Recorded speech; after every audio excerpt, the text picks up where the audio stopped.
மக்களுடன் மனதின் குரல். நாட்டு மக்களுடன் உரையாடும் மோடிஜி. 129வது மாதத்தில் தடம் பதிக்கும் பாரத பிரதமரின் மனதின் குரல். 28/12/2025 பகல் 11:30 பொதிகை தமிழ் தொலைக்காட்சி. நமோ மற்றும் சாரல் ஆப்பில் பதிவு செய்து பிரதமரோடு பேசும் வாய்ப்பை பெறுங்கள். வி ரமேஷ் வழக்கறிஞர், மத்திய சென்னை மேற்கு மாவட்டம், பாஜக. உச்சத்தை தொட்ட தங்க விலை. மீட்க முடியாத அடகு நகையை விற்பதற்கு இதுவே சரியான நேரம். இனியும் யோசிக்காதீங்க. உங்க தங்க நகைய அதிக விலைக்கு விற்க சிறந்த வழி prime gold hub. 9840551787. No compromise. உங்க சைடுலயும் எங்க சைடுலயும். It's a GT promise. GT Holidays, South India's #1 travel brand. Sir, ஈரோட்ல விஜய் சொதப்பிட்டாரா? ஏமாற்றம் அளித்து விட்டார். நான் ட்ரெஸ் அயன் பண்ணி ரெடி ஆகிறதுக்குள்ள விஜயை தவிர மற்ற எல்லா நிர்வாகிகளும் பேசி முடிச்சிட்டாங்க. அவர்கள் பேச்சிலும் சரி, விஜய் பேச்சிலும் சரி, இவர்கள் எல்லாருக்குமே ஒரு பிரச்சனை என்ன இருக்குன்னா, இவர்கள் எல்லோருமே எலைட் பாலிடிக்ஸ் பண்றாங்க. திமுக தான் தமிழ்நாட்டில் வந்து ஆளுங்கட்சியா இருக்காங்க, அவர்களை தான் நாங்கள் வந்து எதிர்ப்போம். களத்திலே இல்லாதவங்க நாங்கள் வந்து எதிர்க்க வேண்டிய கட்டாயம் எங்களுக்கு இல்லைங்கிறாரு.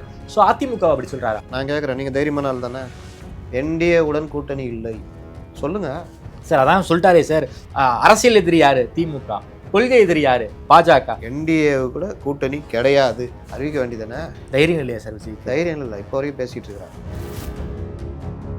திமுக ஒரு தீய சக்தி, தாவேகா ஒரு தூய சக்திங்கிறாரு. தீய சக்தின்றாருல, அதெல்லாம் மீமாக்கி விட்டுருவாங்க. ஜெயலலிதா தீய சக்தின்னு சொல்றாங்கன்னா, அவங்க கட்சியில இருந்த அதிமுக வந்து ஒரு மறைமுகமாக ஒரு தூரத்து சொந்தமாக பொண்ணு கொடுத்து பொண்ணு எடுத்தால் கூட அவர் கண்டோம், கட்சியை விட்டு நீக்கிடுவாங்க. அதை வச்சு நம்ம ஏதாவது பண்ணுவீங்களா? நீங்கள் திமுக அவரோட உறவில் தான் இருக்காரு. எம்ஜிஆரும் அண்ணாவையும் பயன்படுத்தினால் என்ன தப்புன்றார். கூச்சமே இல்லாமல் வாடகைக்கு எடுக்கிறீங்கன்னு நான் சொல்கிறேன். ஏங்க, அவங்க திராவிட கட்சிங்க, நீங்கள் அதை எடுத்து தானே வந்திருக்கீங்க. இவர்கள் வீழ்த்த பண்ணணும் தானே வந்திருக்கீங்க. அப்புறம் எப்படி அவங்கள வாடகைக்கு எடுக்கிறீங்க? இல்லை, திமுக இருந்து முக்கியமான புள்ளி யாராவது போயிட்டாங்கன்னு வச்சுக்கோங்களேன், டக்குன்னு கலைஞர் பாக்கெட்டில் வச்சுப்பாரு. கலைஞரை பயன்படுத்துவோம் என்ன நீ என்ன கேட்குற அப்படின்னுவாரு. அரசியல் கட்சி தொடங்கிட்டு இந்த வடிவேல் படத்தில் தூங்கிட்டு இருப்பாங்களா ஹோட்டலில், சாருக்கு ஒரு ஊத்தாப்பம் பார்சல்னு. இப்போ விஜய் இன்னைக்கு பேசுறதுலாம் என்னன்னா, நானே சும்மா வந்து இது பண்ணிட்டு 10 நிமிஷம் பேசுகிறேன், அங்கே போகிறேன், இது பேசுகிறேன், என்ன வந்துட்டு அரசியல் பேசலன்ற. அதுவும் செங்கோட்டை நீங்கள் ஒரு 1/2 மணி நேரம் பேசணும்னு கோரிக்கை வச்சிருப்பாரு. கெஞ்சிருப்பார். ஓகே தம்பி, 1/2 மணி நேரமாவது பேசுங்க. ரொம்ப வாயை விட்டுருக்கேன், சாதாரண வாயை விடல. நீ வந்து சப்ஜெக்ட் பேசுறியா, அதுக்கு ரிலேட்டடாக ஏதாவது சொல்ல வரியா, அதுக்கு வெளியே போயிட்டேன்னா மறுபடியும் சப்ஜெக்டுக்குள்ளே வரணும். அப்போ இது கலைஞர்லாம் நீங்கள் பார்த்தீங்கன்னா வரும், அப்படி சொல்லிட்டு அப்படியே போவார். இதை நான் எதற்காக சொல்கிறேன் என்றாலும் சொல்லிட்டு ஒன்று ஜாயின் பண்ணுவார். இது ரொம்ப முக்கியம் பேச்சாளருக்கு. அப்போ உங்களுக்கு அந்த பயிற்சி இல்லை, 2.5 வருஷமாக நீ அதை எடுத்துக்கவும் இல்லை. விமர்சனங்கள் பார்த்து சொல்லிட்டீங்க, நான் 10 நிமிஷம் பேசுகிறேன்னு சொல்கிறீங்க, நான் எவ்வளோ நேரம் பேசுகிறேன் உனக்கு என்ன அப்படின்றீங்க. இதெல்லாம் நம்ம 10 நிமிஷம் பேசுகிறீங்கன்ற விமர்சனத்தை நீங்கள் 1/2 மணி நேரம் பேசினா போய்டும், அந்த விமர்சனம் காண போயிடும்.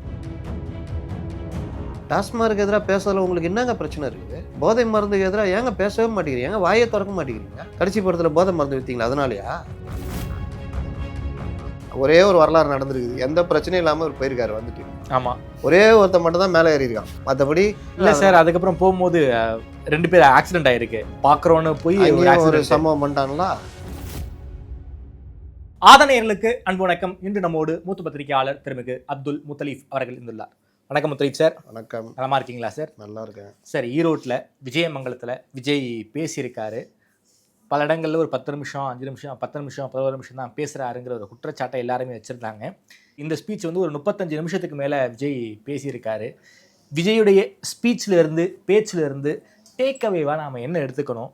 நானும் பல தலைவருடைய பேச்சை பார்த்துருக்கேன், என்னாலேயே வந்து புரிஞ்சுக்க முடியல. என்ன பேசியிருக்காரு, என்ன கலெக்டிவாக பேசியிருக்காரு அப்படிங்கிறத வந்து என்னாலேயே புரிஞ்சுக்க முடியல. எனக்கு தெரியல, உங்கள் எக்ஸ்பீரியன்ஸுக்கு அது விஜய் பேச்சில் இருந்து நீங்கள் என்ன டேக்அவேவாக எடுத்துக்கிறீங்க? பொதுவாக ஒரு மக்கள் பிரச்சனையை பேசுகிறாங்க வச்சுக்கோங்க, ஏன் நம்மளால் எடுத்துக்க முடியல, விஜய் பேச்சில் எடுத்துக்க முடியல? இதே மற்றவர்கள் பேசுனாங்கன்னா டக்குன்னு நமக்கு உள்வாங்க முடியுதுன்னா என்ன காரணம்னா, பேச்சில் ஒரு தொடர்ச்சி இருக்கும். ஒரு பிரச்சனையை ஒருத்தவங்க புரிஞ்சுக்கிட்டாங்கன்னா அவங்க அதை கனெக்ட் பண்ணி பேசுவாங்க. ஒரு விஷயம், அதுக்கடுத்த ஒரு விஷயம், அதுக்கடுத்த ஒரு விஷயம் கனெக்ட் பண்ணும் பொழுது நமக்கும் அது தொடர்ச்சியாக இருக்கும். இவர்கள் எல்லாருக்குமே நான் இப்படி ட்ரெஸ் அயன் பண்ணி ரெடி ஆகிறதுக்குள்ளே விஜயை தவிர மற்ற எல்லா நிர்வாகிகளும் பேசி முடிச்சிட்டாங்க. 2 நிமிஷம் பேசி முடிச்சிட்டாங்க, அவ்வளோதான். அவர்கள் பேச்சிலும் சரி, விஜய் பேச்சிலும் சரி, இவர்கள் எல்லாருக்குமே ஒரு பிரச்சனை என்ன இருக்குன்னா, இவர்கள் எல்லோரும் எலைட் பாலிடிக்ஸ். ஒரு கோர்வையா இல்ல சார், அதுதான் என்னத்தை சொல்ல எடுத்துக்கிறதுனே தெரியல. அதான் சொல்ல வரேன், இவர்கள் எல்லோருமே எலைட் பாலிடிக்ஸ் பண்ணுறாங்க. ஒரு திடீர்னு ஒரு திரைத்துறையில் இருக்கிற ஒரு நடிகையை நீங்கள் பார்த்துருப்பீங்களா, அவங்களுக்கு பேச்சே வராது. நான் சென்னையில் பார்த்தீங்கன்னா மோசமாக இருக்குது, இன்றைக்கி மக்கள் கஷ்டப்படுறாங்க, அப்படி இருக்காங்க அப்படின்ட்டு வேறு எதுக்காக ஊருக்கு போயிடுவாங்க. மறுபடியும் அங்கேருந்து அப்படியே பேசிட்டு வேற ஒரு சப்ஜெக்ட் ஆவாங்க. இன்றைக்கி நாயெல்லாம் பிடிக்கணும்னு சொல்கிறாங்க, நாய்கள் வந்து மக்களை கடிக்குது. இது இன்றைக்கி பார்த்தீங்கன்னா விலைவாசி அப்படி இருக்குது, பால் கூட கிடைக்க மாட்டேங்குது. இப்படி தான் சுற்றுவாங்க. ஏன்னா நீங்கள் நல்ல எக்ஸ்பர்ட் யாராக இருப்பாங்கன்னா, ஒரு பகுதியில் போய் ஒரு பிரச்சனை தண்ணி தேங்கிருக்குது, அந்த பகுதி மக்களை கேட்டிங்கன்னா கடன்னு பேசுவாங்க. இந்த மாதிரி இருக்குது, இந்த மாதிரி இருக்குது, போன கவர்மெண்ட் வந்தாங்க, இவங்க இது பண்ணாங்க, இந்த இடத்துல பாருங்கள், அந்த தெரு பண்ணோம், இங்கே மழைநீர் வடிகால் போட்டு மேடை ஏற்றிட்டாங்க, இங்கே தண்ணி இப்படி வந்துச்சுன்னு பேசுவாங்க. நமக்கு தெரியும், ஏன்னா அவன் பிரச்சனையில் இருக்கிறான், அவன் பிரச்சனையை பேசுவான். ஒரு தொழிற்சங்க தலைவர் போய் கேட்டிங்கன்னா அடுக்கடுக்காக சொல்லுவார், என்னென்ன பிரச்சனை இருக்குது, தொழிலாளர் என்னென்ன பாதிக்கப்பட்டிருக்காங்க, இந்த திட்டங்கள் கொண்டு வந்தனால இந்த மாதிரி பாதிப்பு இதுன்னு பேசுவாங்க. இதையே ஒரு ஆளை வெளியிலேருந்து கொண்டு போய் அவங்க பிரச்சனையை பேசுனா ஒன்றும் தெரியாது. அப்போ முதல்ல நம்ம வந்து எலைட் அரசியல் பண்ணுறோன்றத தாவேகாவினர் புரிஞ்சுக்கணும். ஓகே, ஏன் சொல்கிறேன்னா, ஆதவர்ஜுனம் எடுத்திங்கன்னா அவர் ஒன்றும் கிளை கழகத்தில் அங்கெல்லாம் செயல்பட்டு படிப்படியாக மேலே வந்தவர் கிடையாது. வசதியாக வாழ்ந்து தான் வசதியாக தான் வந்திருக்காரு. அவர் வேணால் சொல்லலாம் நான் ரொம்ப கஷ்டப்பட்டாதுன்னு. அந்த காலங்கள் வேறு. அவர் ஒன்றும் எம்ஜிஆர் கிடையாது. எம்ஜிஆர்னால் கஷ்டப்பட்டதை மறக்காமல் அந்த இதை ஃபாலோ பண்ணவர். ரெண்டாவது அருண்ராஜ், அவரும் ஒரு விவசாய குடும்பம். ஒரு கட்டத்துக்கு மேலே அவரும் அந்த எலைட் இதில் தான் வந்தவர். அவருக்கும் ஒரு ஆஃபீஸராக ஒர்க் பண்ண காலத்தினால கடைசி ஒரு 10-15 வருஷம் அப்படி தானே இருந்திருப்பார். ஆமாம். அப்போ அவர் மக்கள் பிரச்சனையை படித்தாரா புரிஞ்சாரான்றதெல்லாம் இருக்காது. அப்போ அவருக்கு அந்த பிரச்சனை இருக்குது. நிர்மல்குமாருக்கும் அதே தான். அப்போ புஷிக்கு சொல்லவே வேணாம், அவருக்கு தெரிஞ்சதெல்லாம் டிக்கெட் எப்படி, படம் ரிலீஸ் எப்படி, இட்டாந்து போனோம், அந்த மாதிரி மேட்ரு, அவ்வளோதான். அப்போ இவர்கள் எல்லோருக்குமே இது எல்லாமே புதுசு. இதோடு சேர்த்து Vijay born with silver spoon, அவர் வந்ததுலேருந்தே ஒரு நினைவு தெரிஞ்சனால இருந்தால் வசதியான வாழ்க்கை தான். ஒரு 4-5 வயசு இருக்கும்போது அவர் அசிஸ்டன்ட் டைரக்டராக கஷ்டப்பட்டு இருந்தார். அதுக்கு பிறகுலாம் நீங்கள் அவர் வாழ்க்கைலாம் வேறு. அப்போ அந்த இது இப்போ இவர்கள் எல்லாருக்குமே இது தெரியாதுன்றது தவறு கிடையாது. ஆனால் தெரிஞ்சிக்காமல் இருக்கிறது தவறு. கட்சி ஆரம்பிச்சிட்டிங்க, ஹோட்டல் வைக்க ஆரம்பிச்சிட்டிங்க. ஹோட்டல் வைக்கிறீங்கன்னா, இப்போ நீங்கள் நானும் ஹோட்டலுக்கு போகிறோம், ஒரு உடுப்பி ஹோட்டல் போகிறோம் காலையிலனா, ஒரு 5 மணிக்கு போய் டிஃபன் சாப்பிட போகிறோம்னா, ஒரு 5-6 மணிக்கு திறந்துருவாங்க வச்சுங்களேன். இட்லி கொடுப்பா, என்னப்பா இருக்குது அப்படின்வோம். சார் இட்லி, வடை, பொங்கல், சப்பாத்தி, பூரி எல்லாம் இருக்குது சார் அப்படின்னோன்னா, 2 இட்லி முதல்ல கொண்டு வாப்பா ஏதோ ஒன்று. ஆனால் இந்த இட்லி, வடை, பொங்கல், பூரி, சப்பாத்தி, இந்த மாதிரி பல ஐட்டங்கள் தயாரிக்கிறதுக்கு அவர்கள் எடுத்துக்கிற நேரம் பார்த்தீங்கன்னா காலையில் 4 மணிலேருந்து 3 மணி கூட சொல்லலாம். காய்கறி மார்க்கெட்டுக்கு போய் காய்கறி வாங்கிட்டு வரதுக்கு ஒரு டீம் போய் வாங்கிட்டு வரோம், ஒரு டீமு மளிகை சாமான் வாங்கிட்டு வரோம், ஒரு டீமு உட்காந்துக்க வந்த காய்கறியெல்லாம் பிரித்து வெட்டுறது, எல்லாத்துக்கும் பிரித்து தனித்தனியாக வெட்டுறது, ஒரு டீமு சமையலில் இட்லி ஒன்று ஊற்றும், சட்டி ஒன்று செய்யும், பொங்கல் ஒன்று செய்யும். இப்படி ஒரு டீமு ரெடியாகி ஹோட்டலில் க்ளீன் பண்ணி வச்சுருப்பாங்க, இன்னொரு டீமு சப்ளைக்கு ரெடியாகி வரும். இதெல்லாம் முடிஞ்ச அப்புறம் தான் நம்ம அந்த ஹோட்டலை பார்ப்போம். இதுதான் அரசியல் கட்சியும்.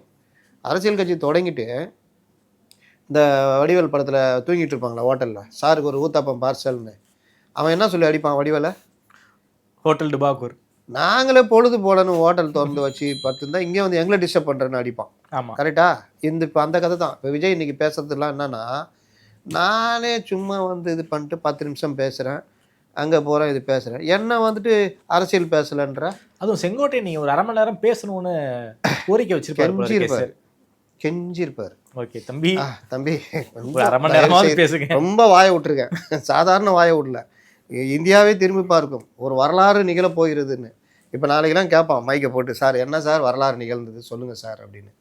ஒரே ஒரு வரலாறு நடந்திருக்குது, எந்த பிரச்சனையும் இல்லாமல் அவர் போயிருக்காரு வந்துட்டு. ஆமாம், ஒரே ஒருத்தன் மட்டும் தான் மேலே ஏறியிருக்கான், மற்றபடி கீழே இறங்க ஸ்பீக்கர் மேலே இல்லை சார். அதுக்கப்புறம் போகும்போது 2 பேர் ஆக்சிடென்ட் ஆகிருக்கு. போகும்போது ரிட்டர்ன் விஜய் திரும்பி கோயம்புத்தூர் போகும்போது ஒரு வண்டியில் பார்க்குறோன்னு போய் ஒரு சம்பவம் பண்ணிட்டாங்களா. அப்போ நான் சொன்ன கதை தான். நீங்கள் ஹோட்டல்னா நம்ம பார்க்குறது வெளியே கல்லால் உட்காந்துருப்பாரு, சப்ளையர் வருவார், நம்ம கேட்டதை கொடுப்பாரு, நம்ம துட்டை கொடுத்துட்டு வருவோம். ஆனால் அதுக்கு பின்னாடி இருக்கிற உழைப்பு அதிகாலை ஆரம்பித்து நடு இரவு வரைக்கும் இருக்கும், கழுவி டேபிளெல்லாம் கவுத்தி வைக்கிற வரைக்கும் இருக்கும். அரசியல் கட்சி அந்த மாதிரி தான்.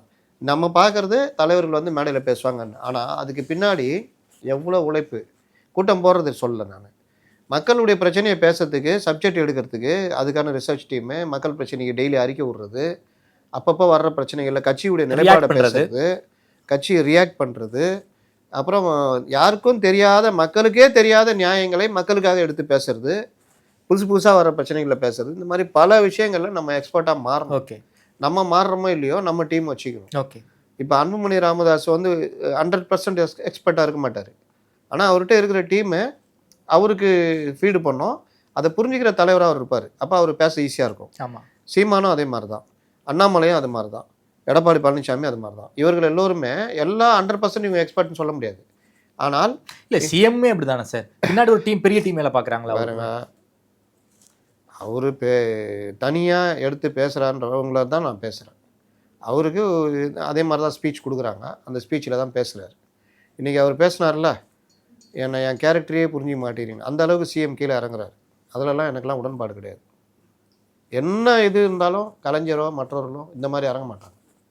எனக்கு என்ன நீங்கள் எழுதி கொடுங்க, நான் வந்து என் கேரக்டரையே புரிஞ்சிக்க மாட்டேங்களா, அந்த மாதிரிலாம் பேச மாட்டாங்க. அப்போ ஒவ்வொரு விவகாரமும் நீங்கள் விஜய்கிட்ட என்ன சொல்கிறோம், இந்த சினிமா வசனம் பேசுகிறீங்க, இது பண்ணுறீங்க, அவருக்கு போட்டியாக தலைவரை நீங்களும் இந்த மாதிரி பேசுங்க தலைவர்னா எப்படிங்க? அதனால் அதை விட்டுருங்க. நான் சொல்ல வர்றது மக்கள் பிரச்சனையை நுணுக்கமாக பேசுறது. இவரும் பேசிகிட்டு இருந்தார். ஓகே. எதிர்கட்சி தலைவராக இருக்கிற வரையும் கடுமையாக பேசியிருந்தார். ஒரு பெரிய எதிர்கட்சினா திமுக தான் அப்படின்ற அளவுக்கு இவர் இருந்தார். இப்போ வந்து அவர் ஆளுங்கட்சி ஆனதுனால அவர் வந்து பல விஷயங்களில் கவனமே செலுத்த மாட்டேங்கிறார். இல்லாட்டி மெட்ரோ ரயில் போனதுக்கெல்லாம் இவர் வந்து அதிகாரிகளை பிடிச்சி ஏறுன்னு ஏறி இருக்கணும். ஆனால் மத்திய அரசு வஞ்சிக்கிறதுன்னு பேசுகிறார். அதனால் அதை விட்டுருங்க. இப்போ நம்ம சொல்ல வர்றது, ஒரு அரசியல் கட்சி தலைவர்னால் இவ்வளோ விஷயங்கள் உட்காரணும். இப்போ எடப்பாடி போகிறாரு, இந்த மாவட்டத்துக்கு போய் பேச போகிறாருன்னா, நீங்கள் எடப்பாடி கடைசி 6 மாதத்தில் பயங்கரமாக ஸ்கோர் பண்ணதுக்கு காரணம் அவருடைய ஸ்பீச். ஆமாம், கரெக்டாக அந்த அளவுக்கு கேள்விகள் இது. இவங்க அடித்ததை கூட திருப்பி அடித்தார். பஸ்ஸு புதுசாக கிளம்புறாங்க, பச்சை பஸ்ஸுன்னு. ஆமாப்பா, நான் பஸ்ஸில் தான்ப்பா போவேன், நான் விவசாயி பையன்பா, உங்கள் அப்பா கோடீஸ்வரர், நீங்கள் ஃப்ளைட்டில் போவீங்கன்னு அப்படியே திருப்பி அடித்தார்.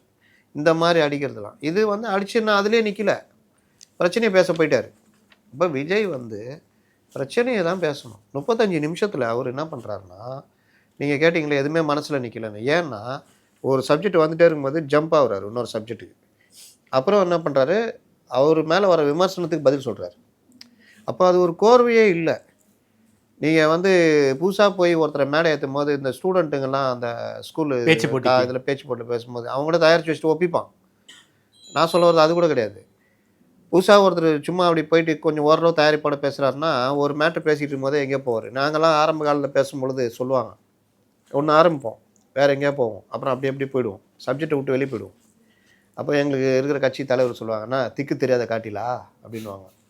அதுக்கப்புறம் கூப்பிட்டு என்ன சொன்னதுன்னா, நீ வந்து சப்ஜெக்ட் பேசுகிறியா, அதுக்கு ரிலேட்டடாக ஏதாவது சொல்ல வரியா, அதுக்கு வெளியே போயிட்டேன்னா மறுபடியும் சப்ஜெக்டுக்குள்ளே வரணும், வந்து போனால் தான் அந்த இது மக்கள்கிட்ட போய் சேரும்.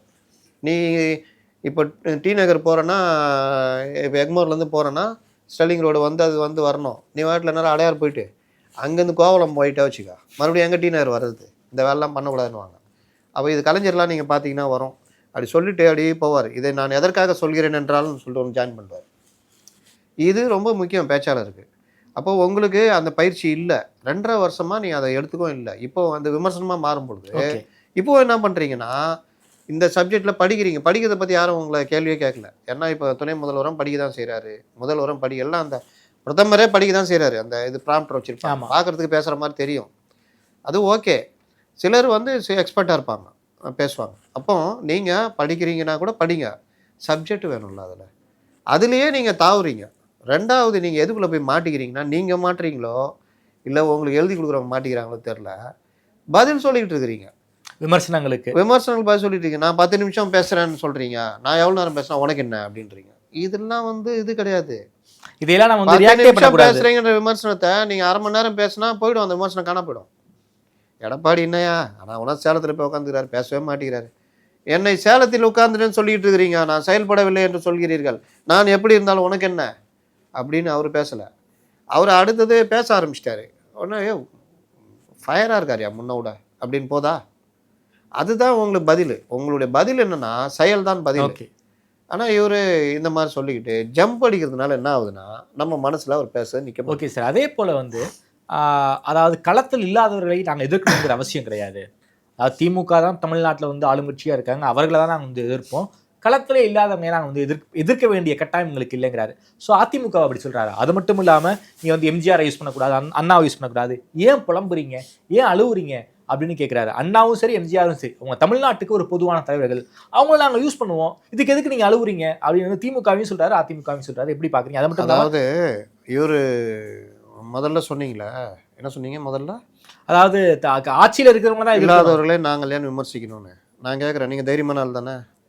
நான் உங்களோட தைரியத்தையே நீங்கள் இமயமலை அளவுக்கு நீங்கள் ஒப்பிட்டுக்கிறீங்க. சொல்லுங்கள், என்டிஏ உடன் கூட்டணி இல்லை, அதுவும் தானே விமர்சனம் சார். அதான் சொல்லிட்டாரே சார், அரசியல் எதிரி யாரு திமுக, கொள்கை எதிரி யாரு பாஜக அப்படின்னு அங்கேயே அந்த கொள்கை தெளிவு வந்து அங்கேயே சொல்றாருல, தொண்டர்களை சொல்ல வைக்கிறாருல. இந்த தெளிவு உங்களுக்கு இருக்குல்ல, இந்த தெளிவு உங்களுக்கு இருக்கிறது எனக்கே வந்து ரொம்ப சாட்டிஸ்ஃபையா இருக்குன்னு விஜய் சொல்றாருல. பாஜக எதிர்ப்புல விஜய் உறுதியா தான் இருக்காரு. கொள்கை எதிரி அரசியல் எதிரின்னு சொல்றோம்ல, நாளைக்கு கூட்டணி கூட இதை மாத்திக்கலாம். அது முதலில் வீழ்த்தப்பட வேண்டியது அரசியல் எதிரி. அதனால் கொள்கை எதிரியோடு கைகோர்ப்பதில் தப்பில்லை. கலைஞரை கைகோர்த்திருக்கிறார், ஜெயலலிதா கைகோர்த்திருக்கிறார்கள். அவர்களுடைய ஒரே நோக்கம் அப்போ திமுக வீழ்த்துவதாக தான் இருந்தது. நாங்களும் இன்றைக்கி அந்த காரியத்தை பண்ணுறோம். நாங்கள் எந்த நாளும் அவர்களோட கொள்கை முரண்பாட்டில் இருக்கிறோம். நீங்கள் கைகோர்ப்பது அதிமுகவுடன் தான், இப்படிலாம் சொல்லிக்கலாம் நாளைக்கு. நான் கேட்குறது என்னென்னா, என்டிஏவோட கூட்டணி இல்லை, ஒன்றை வீழ்த்த தான் நான் வந்திருக்கேன். திமுக கூட்டணியை, இந்த அரசை வீழ்த்த தான் நான் வந்திருக்கிறேன். இந்த போரில் எல்லோரும் சொல்கிறீங்க நான் வந்து பாஜகவுடைய பி டீம், பாஜகவோட போகிறேன், அதெல்லாம் கூட்டணின்னு கிடையவே கிடையாது. நான் இப்போ சொல்கிறேன், ஒரே நேரத்தில் நான் என்டிஏவையும் எதிர்க்கிறோம், திமுகவும் எதிர்க்கிறோம். இங்கே ஆளுகின்ற கட்சி திமுக என்பதால் திமுக வீழ்த்துவது எங்கள் முதல் லட்சியம். அதுக்காக என்டிஏவோட கை கொடுப்பவர்கள்லாம் கிடையாது. என்டிஏ கூட கூட்டணி கிடையாது, அறிவிக்க வேண்டியதானே. தைரியம் இல்லையா சார் விஜய்க்கு? தைரியம் இல்லை, இப்போ வரைக்கும் பேசிகிட்டு இருக்கிறான். என்டிஏ கூடயா? இப்போ வரைக்கும் பேசிகிட்டு இருக்கிறான் சார். என்ன சார் சொல்கிறீங்க? இப்போ வரைக்கும் பேசிகிட்டு இருக்கிறான். கரூர் சம்பவத்திலிருந்து இப்போ வரைக்கும் பேசிக்கிட்டு இருக்காங்க. இப்போ வரைக்கும் பேசிகிட்டு இருக்கிறாங்க. இப்போ வரைக்கும் அவங்கள்ட்ட ஒரு டைலமா இருந்துகிட்டே இருக்குது. சரி, எப்போ வேணாலும் அது மாறலாம். ஏன்னா கட்சிக்குள்ளே 1000 பிரச்சனை ஓடிட்டே இருக்குது. இந்த பிரச்சனையோடு கொண்டு போய் தேர்தலை எப்படி சந்திக்க போகிறோன்ற தயக்கம். அப்படி என்ன சார் கட்சிக்குள்ளே பிரச்சனை இருக்குது? புஷி ஆனந்த் ஒரு பக்கம், புஷி ஆனந்த் தான் பவர், அவர் தான் மாவட்ட செயலாளரை நியமிச்சது. இப்போ அவர் நியமித்த நீங்கள் ரொம்ப சிம்பிள் சொல்கிறேன் பாருங்கள். பாலாஜி மாவட்ட செயலாளர் ஈரோடு, தருமபுரி மாவட்ட செயலாளர், எல்லாம் ஒன்றா இருந்தவங்க தான். ஓகே, ஒன்றிணைந்த மாவட்டத்தில் கட்சி பண்ணி கலக்க பண்ணி மன்ற பண்ணின்னு இருந்து அப்புறம் மாவட்ட செயலாளர். அப்புறம் மாவட்டம் பிரிக்கும் போது தருமபுரிக்கு ஒரு ஆளை போடுறாங்க. அதுலேயே ஈகோ, நம்ம கூட இருந்தவன் நமக்கு இணையாக மாவட்ட செயலாளர் ஆகுறதா? அதேமாரி அவன் ஏதோ வச்சு வந்துடுறான். அவனும் புஷியானந்த ஆள் தான். அவன் புஷியானந்து மாலை போட வர்றான். அங்கே பிரச்சனை ஆகுது. பக்கத்து மாவட்டம். என்ன காரணம்? ஈகோ. மாலையை போட்டோன்னா இவர் அந்த இது பண்ணி திருப்பி போடுறாரு. அவன் மாலையை தூக்கி எறிகிறான். அவங்களுக்குள்ள பொதுமக்கள் மத்தியில் மீடியாக்கள் எதிரிலேயே சண்டை நடக்குது, 2 மாவட்ட செயலாளர். இல்லை, திமுகவில் கூட சண்டையெல்லாம் மாவட்ட செயலாளருக்கு சண்டை ஈகோலாம் இருக்கும். ஆனால் கேமராவில் காட்டிக்க மாட்டாங்க. கேமரா பார்க்கணுங்கிற காஷியஸை கொஞ்சம் இருக்கும். இப்போ தங்க தமிழ் செல்வனுங்க மகாராஜனுங்க நடந்தது மேடையில். ஆமாம், அது கூட அவர் வந்தவர், அவர் தங்க தமிழ் செல்வன்.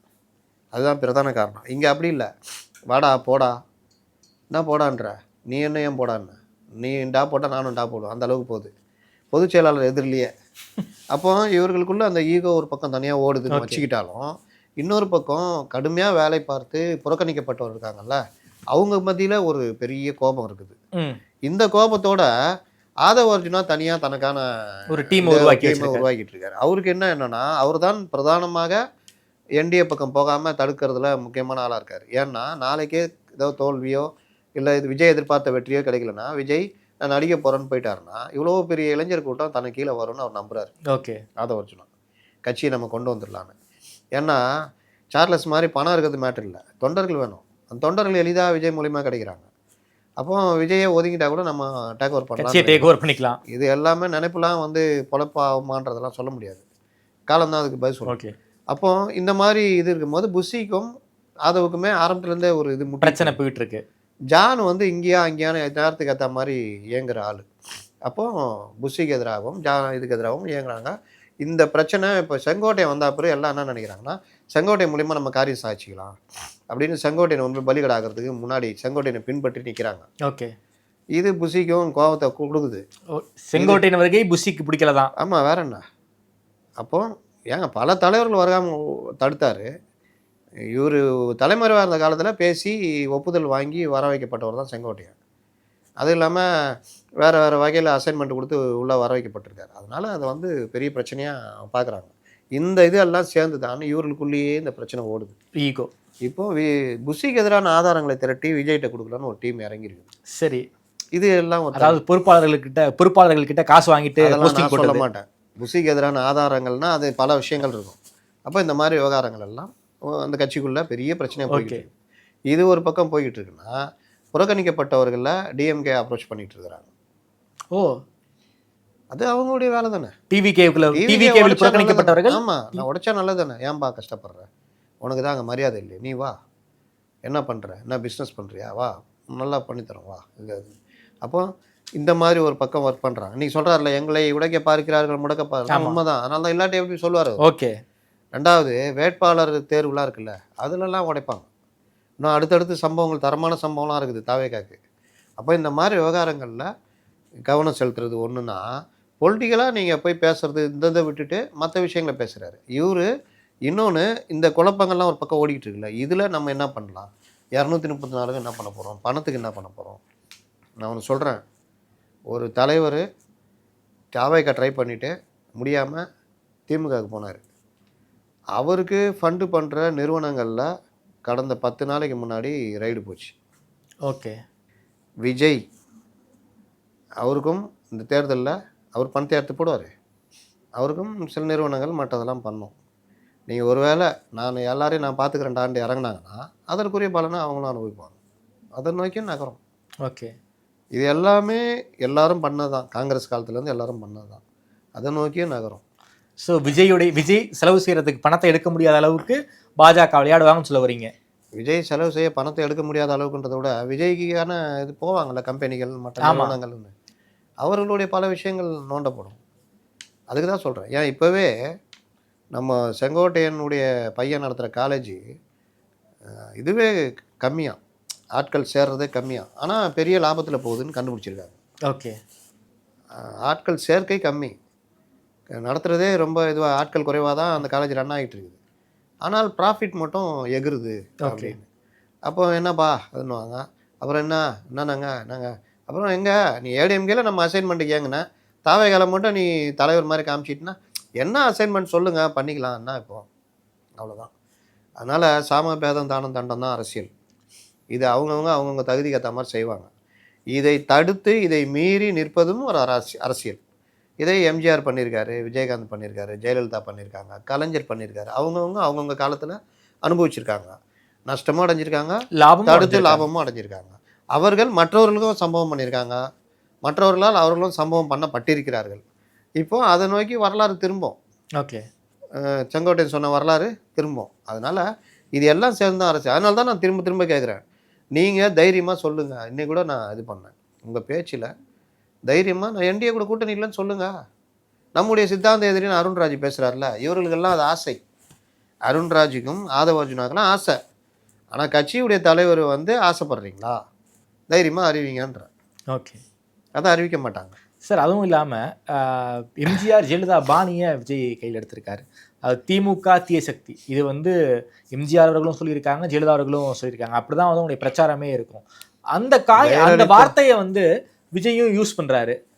அதே போல் திமுக ஒரு தீய சக்தி, தாவேகா ஒரு தூய சக்திங்கிறாரு. தீய சக்தின்றார்ல, அதெல்லாம் மீமாக்கி விட்ருவாங்க. தலைவர் தீய சக்தின்னா ஜெயலலிதா சொல்கிற பாணி பார்த்துறீங்களா? திமுக ஒரு எம்ஜிஆர் தான் சொன்னார், ஜெயலலிதா இல்லை. எம்ஜிஆர் தான் முதல்ல தீய சக்தின்னு சொன்னார், அப்புறம் ஜெயலலிதா ஃபாலோ பண்ணாங்க.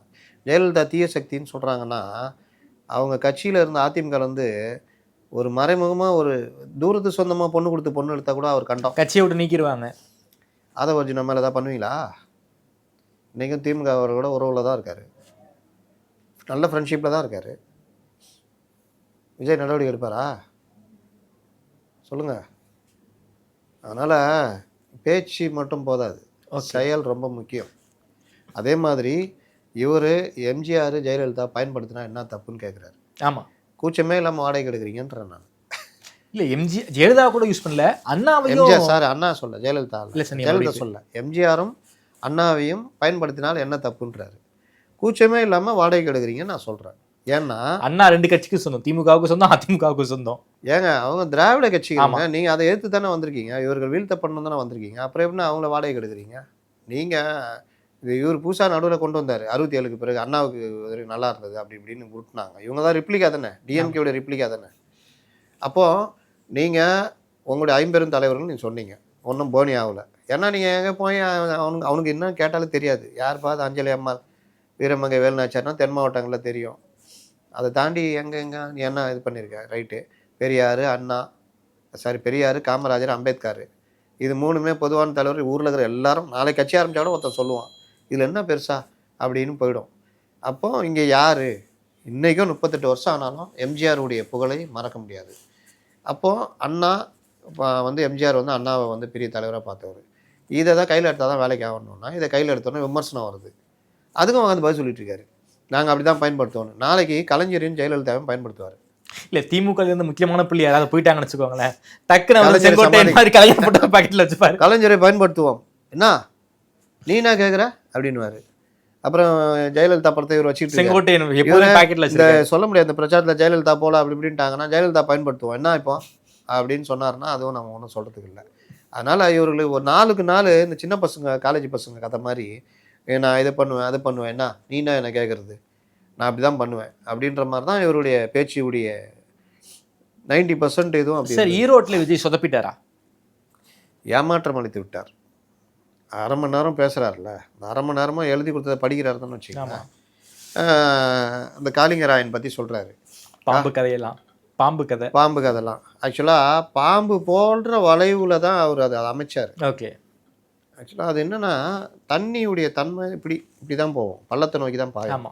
அந்த மாவட்டத்துடைய நிலைமை என்னென்னா இப்படி செங்குத்து. அப்போ அவர் என்ன பண்ணுறாருன்னா அதை பாம்பு போல் வளைச்சி தான் அதை கொண்டு வந்து எல்லா பகுதிக்கும் கொண்டு வரதுக்கான ஏற்பாடு பண்ணுறாரு. அது ஒரு பெரிய அறிவியல் பூர்வமான விஷயமா அந்த காலத்திலே பார்க்கப்பட்டது. அந்த காலத்துலேயே இவர் இந்த மாதிரி யோசித்து பண்ணியிருக்காங்களேன்னு. இப்போ கல்லணை இருக்குது, இன்றைக்கும் பார்த்தீங்கன்னா அது எவ்வளோ இதை சந்திச்சிச்சு. அது அணையே கிடையாது, தண்ணியை பிரித்து அனுப்புவோம். அந்த முக்கம்புல அந்த இதில் டெல்டாவில் அந்த இதில் இருக்கிறது. அப்போ அது இன்னை வரைக்கும் அந்த தடுப்பணை அந்த அளவுக்கு ஒரு இதுவாக இருக்குது. அந்த மாதிரி ஒரு வேந்து பார்க்கக்கூடிய விஷயம். நீங்கள் அதை பேசுனா என்னென்னவோ தயிர் அந்த பானை இந்த பானைன்னு பேசுகிறீங்க, மோர் பானை அதை வச்சு என்னமோ அவர் லிங்கா அணை கட்டுவார அந்த மாதிரி கொண்டு வந்துட்டாப்புல. நம்ம பென்னி குயிக் மாதிரி கொண்டு வந்துட்டாங்க. ஆக்சுவலாக அவர் காளிங்கன் எதில் ஃபேமஸ் ஆனார்னா இதுதான். அங்கே பண்ணவே முடியாதுன்றதை பண்ணி காமிச்சார். அவங்க டீம்லாம் பண்ணிச்சு. அதனால தான் அவரை அந்த மக்கள் மறக்கலை.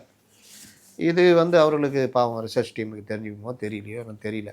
நடுவில் அது ஒன்று. அப்புறம் அத்திக்கடவை அவினாசின்னாப்பில் அதான் முடிச்சு போத இப்போ என்ன அதில்ன்னு கேட்குறதுன்னா உடனே அதை இன்னும் கொஞ்சம் நல்லா விரிவுபடுத்தணும், ஏதோ ஒன்று சொல்லணும் அப்படின்றதுக்கு இது பண்ணுறாரு. எம்ஜிஆர் ஜெயலலிதா கூட்டணி பற்றி பேசலை. என்னுடைய பிரச்சனை என்னென்னா நீங்கள் இன்றைக்கி இருக்கிற சமகால பிரச்சனை திருப்பரங்குன்றத்தில் உங்கள் நிலைப்பாடு என்ன? உங்களுடைய நண்பிகள் திருநெல்வேலியில் கிளாஸ் ரூமில் 6 பேர் மாணவிகள் மது அருந்துறாங்க. 11 வகுப்பு மாணவர்கள் 10 பேர் சேர்ந்து +2 மாணவனை அடிச்சே கொள்கிறோம். மாணவர்கள் சேர்ந்து ஒரு அஸ்ஸாம் பெண்ணை இளஞ்சிறார்கள் பாலியல் பலாத்காரம் பண்ணுறாங்க. ஒரு கணவனை மனைவியே கொள்ளுது. குடும்ப வன்முறை, மது போதை. இது இப்படி மது போதை கலாச்சாரம் நண்பிகள் கொண்டு எல்லாரையும் சீரழிச்சிட்டு இருக்குது. பிரதான வருமானமாக கவர்மெண்ட் பார்க்குது. பப்பு போதை கலாச்சாரம் இதில் இளம் தலைமுறை தான் சீரழிகிறாங்க. பள்ளிகளில் பாதிப்பு சொல்ல முடியாது. நேற்று கூட செவரிடிஞ்சு ஒரு பையன் இறந்து போயிட்டான். இந்த மாதிரி பள்ளி மாணவி பாலியல் துன்புறுத்தலுக்கு ஆளாகி கட்ட பஞ்சாயத்து பண்ணுறாங்க. இது எல்லாம் உங்கள் நண்பி சம்மந்தப்பட்ட விஷயம் தானே, ஏன் பேச மாட்டேங்கிறீங்க? டாஸ்மார்க்கு எதிராக பேசுறதுல உங்களுக்கு என்னங்க பிரச்சனை இருக்குது? போதை மருந்துக்கு எதிராக ஏங்க பேசவே மாட்டேங்கிறீங்க? ஏங்க வாயை திறக்க மாட்டேங்கிறீங்க? கடைசி படத்தில் போதை மருந்து விற்றீங்களா? அதனாலயா? உங்களுடைய பார்வை எப்படி இருக்குது தெரியுதா? நீங்கள் நடிகராக வர்றீங்க, கடைசி 2-3 படமாவது நல்ல கேரக்டர் எடுக்கலான்னா அதுவும் கிடையாது. கோர புல்லு வச்சுக்கிட்டு வெள்ளை ஒயிட்டு கருப்பு சிவப்பு தாடி போட்டுக்கின்னு நீங்கள் போதை மருந்து விற்றுட்டு பாட்டு பாடிட்டு வர்றீங்க. அப்போ உங்களுக்கு என்ன பார்வை இருக்குது? இவங்க சொல்கிற எலைட்டு புரியுதா உங்களுக்கு? இவர்களுக்கு அடிப்படை பிரச்சனை பற்றிலாம் கவலையே கிடையாது. அதனால தான் இந்த மக்களை பாதிக்கிற விஷயம் ஒவ்வொரு குடும்பத்துலேயும் பாதிப்பு இருக்குங்க. மதுவால் ஏங்க ஒரு மனைவி கணவனை கொள்ளணும்னு என்னைக்காவது நினைப்பாளா? நடக்குதா தமிழ்நாட்டில்? நல்ல தங்கால அது இதெல்லாம் கதை சொல்லுவாங்களா? ஒரு பெண்ணுக்கு இலக்கணமாக பல சொல்லுவாங்க. இந்த தமிழகத்தில் தான் இதெல்லாம் நடக்குது. அதுக்கு அடிப்படை காரணமாக இருக்கிறது மது தானே. அப்பாவும் அம்மாவும் சேர்ந்து பையனை கொண்டாங்களா ஆவடியில் நடந்ததில்ல போன மாதம். மது தானே. இந்த மாதிரி கணவன் மனைவியை கொள்வது, மாமியார் மருமகனை கொள்வது, மருமகன் மாமியாரை கொள்வது, இந்த மாதிரி குடும்ப வன்முறைக்கு அடிப்படையாக இருக்கிறது என்னது? மதுதான். இவ்வளோ பிரச்சனைங்க நடுவில் குழந்தைகளுடைய கல்வி பாதிக்கப்படுதா இல்லையா? அந்த மனைவி ஜெயிலுக்கு போயிட்டாங்க, கணவன் செத்து போயிட்டார், கொலை செய்யப்பட்டார். அந்த குழந்தை அனாதை தானே. பேசுகிறீங்களா? இடைநிற்றல் பற்றி பேசுகிறீங்களா? எதை பற்றி நீங்கள் பேசுகிறீங்க?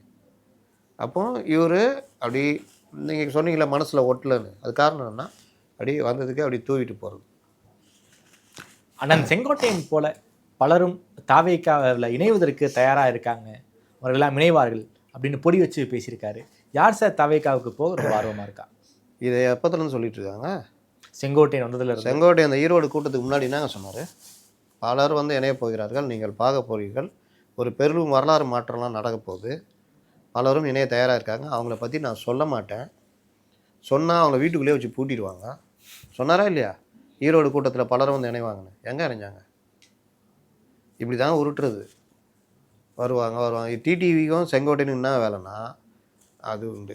நாங்கள் பாருங்கள், அப்படி வருவாங்க, இப்படி வருவாங்க, இப்படி பண்ணுறோம், அப்படி பண்ணோம், ஊட்டினே இருக்கிறது. கடைசி வரைக்கும் ஒன்றுமே நடக்காது.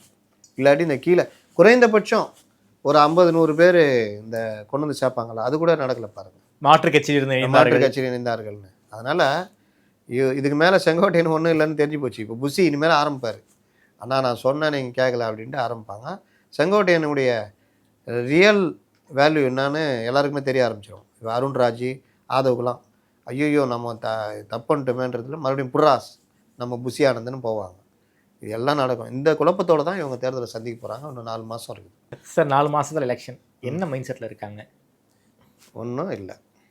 என்ன சார் இப்படி சொல்கிறீங்க? விவேக்கை கேட்பாங்களா, அவங்களெலாம் இவ்வளோ பேர் வந்து என்ன பண்ண போகிறீங்க, உங்களுக்குலாம் எதாவது பண்ணுனா இல்லை, அவ்வளோதான் அவங்களுக்கும். அதனால் இவ்வளோ நாள் எதாவது பண்ணுமா, அவ்வளோதான். செங்கோட்டையன் வந்தோன்னா இந்த பத்திரிகைகள் தான் நாங்கள் ஊதி பெருசாக்குச்சு. அவரும் மைக்க போட்டோன்னா வரலாறு திரும்ப போகிறது, நீங்கள் பாருங்கள், ஒரு மிகப்பெரிய மாற்றத்தை உருவாக்க போகிறாருன்னு 15 நிமிஷம் எக்ஸ்ட்ரா பேசினார். எப்போ 20 நிமிஷத்தில் முடிச்சிருவாரு, நீங்கள் 35 நிமிஷம் முடிச்சிருக்காரு. 20 நிமிஷம் கூட சார், 10 நிமிஷத்தையே முடிச்சிருவாரு. இன்னைக்கு கூட ஒரு 25 நிமிஷம் எக்ஸ்ட்ரா பேசியிருக்காரு. 35 நிமிஷம் பேசியிருக்காரு. அது செங்கோட்டையன் கொஞ்சம் கெஞ்சி கேட்டிருப்பாரு, வாயெல்லாம் விட்டங்க, கொஞ்சம் ஒரு 1/2 மணி நேரம் பேசுங்க பாவம்.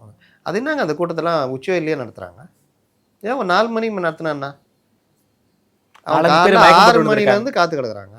தடி அடி வாங்கிட்டு அதை வாங்கிட்டு சோறு தண்ணி இல்லாமல் உச்சி வெயிலில் 12 மணிக்கு ஆரம்பிக்கிறீங்க பேசுறதுக்கு. நான் சொல்கிறேன், ஒரு இயல்பான மனநிலை கூட அவன் கேட்பானா? இல்லாட்டி உங்களை பார்க்க தானே வந்திருக்கான். உச்சி வெயிலில் ஒரு பஸ் மேலே ஏறி நிற்கிறீங்க, யாருக்கு என்ன தெரியும் அவங்கள? என்னத்த இவங்க இன்னும் பாருங்கள், அதே மனநிலை தான் இருக்காங்க. வெயிலில் வாட வைக்கணும், காலையிலேருந்து காய வைக்கணும், இதுதான். இங்கே வந்து காலைல காத்துக்கிட்டுறான், அவர் அப்போ தான் அங்கேருந்து கிளம்புறாரு. ஆமாம், 10:30 மணிக்கு பேச போகிறாருன்னா 10:30க்காவது 11 மணிக்காவது மேலே ஏறணும்ல. இப்போ எம்ஜிஆர் எல்லாம் இவங்க ஒப்பிடுறாங்க. எம்ஜிஆர் ஊராக பேசிட்டு அங்கே வந்து சேர்த்துக்கு லேட் ஆகும். அவர் தன்னையும் வருத்திக்கிட்டார். சாதாரண வாகனம், அது கேர ஒன்றும் கிடையாது. காலை கடனில் பல இடங்களில் நின்றுட்டு வயலில் இந்த மாதிரி இது பண்ணிட்டு தான் வருவாங்க. அந்த காலத்தில் என்ன இருக்கும், ஒரு சுடி பேக்கர் வண்டியை வச்சு தான் சுற்றிருந்தார் ஊராக எம்ஜிஆர். அதனால் இது வந்து இவர்கள் எல்லா வசதியும் இருந்தும் இன்னும் அந்த எலைட் அரசியல் தான் பண்ணிக்கிட்டு இருக்கிறாங்க. நான் வந்து இது பண்ணேன், நான் அதை சொன்னேன், வீடு எல்லோருக்கும் தர வேண்டும் என்று சொன்னேன். அதாவது காஞ்சிபுரத்தில் பேசினவங்க நீங்கள் எல்லாரும் தப்பாக புரிஞ்சுக்கிட்டீங்க. ரைட், எல்லாம் சொல்கிறீங்க பதில். கார் பைக்கு தரேன்னீங்களா, அதை பற்றி ஏன் பேச மாட்டேங்கிறீங்க? அதையும் சொல்லணும்ல. பைக்கு நிச்சயம், கார் லட்சியம்லாம் சொன்னீங்கல்ல, அதை பற்றியும் சொல்லணும்ல. அதுவும் தானே கிண்டல் அடிக்கப்பட்டது, பிரதானமாக கிண்டல் அடிக்கப்பட்டது அது தானே. அதுதான் நிலமை. அதனால் பெரும் அதாவது புஷி தான் அப்படின்னு காமிச்சிட்டு இருந்தது இவ்வளோ நாள். செங்கோட்டையன் வந்துட்டாருங்க வேறு லெவலு அப்படின்னு காமிச்சு மீண்டும் ஒரு ஏமாற்றத்தை கொடுத்துருக்கிறது இந்த இது. ஏன்னா நானே போட்டிருந்தேன், மது போதை இந்த மாதிரி விஷயங்களுக்கு எதிராக, வலைவாசி உயருக்கு எதிராக, நவீன லேட்டஸ்ட்டு சம்பவங்களுக்கு எதிராக பேசுங்க அப்படின்னா எதுவுமே பேசலை. கூட்டணி பற்றி சொல்லுங்கள், ஏன்னா இவர் தானே சொல்ல முடியும், வேறு யார் சொன்னாலும் அது ஆகாது. என்டிஏ கூட கூட்டணி இல்லைன்னு சொல்லிட்டுங்க, வேலை முடிஞ்சிடுங்க. அவன் வேலையை பார்த்துட்டு போயிடுவான், என்டிஏவே அவங்க வேலையை பார்த்துட்டு போயிடுவாங்க. கூட்டணி இல்லைன்ட்டு இன்னை வரைக்கும் டைலமாவில் வச்சுருக்கீங்க. நீங்கள் இருக்கீங்கன்ற நான், நீங்கள் என்டிஏ கூட கூட்டணி சேர்கிறதுக்கு மறைமுகமாக ஒரு இது போய்கிட்டு தான் இருக்கிறீங்க அப்படின்னு நான் சொல்கிறேன். என்னை திட்டுறாங்கல்ல, அது என்டிஏ கூட போயிட சொன்னார்னு. உண்மை தான். இப்போவும் யாரோ பேசிட்டு தான் இருக்கிறாங்க. அவர்களுக்கு அந்த தயக்கம் இருந்துக்கிட்டே இருக்குது, நம்ம தனியாக நிற்க முடியுமா சிக்கலான்னு. ஒரு நாள் விஜய் முடிவு எடுத்துட்டாருன்னா, அட போயா சும்மா நீ சொல்கிறதெல்லாம் கேட்டுக்கிட்டு யார் உட்காந்து கஷ்டப்பட சொல்கிற, 234 தொகுதி ஏன் செலவு பண்ணுறது? எல்லாம் இதுவா? முடியாது. கூப்பிட்டு அவரை 45 தொகுதி தரேன்னாங்க, கூட ஒரு 5 சீட்டு கேட்டு நிற்போம், இதான் நடக்கும். ஓகே சார், நன்றி சார். குறிப்பாக விஜயனுடைய இந்த விஜயமங்கலம் ஈரோடு விஜயமங்கலம் பேச்சு பற்றி நம்முடைய பார்வை ரொம்ப விரிவாக வச்சிருக்கீங்க. நேரம் கொடுத்து பேசி நன்றி. நன்றி.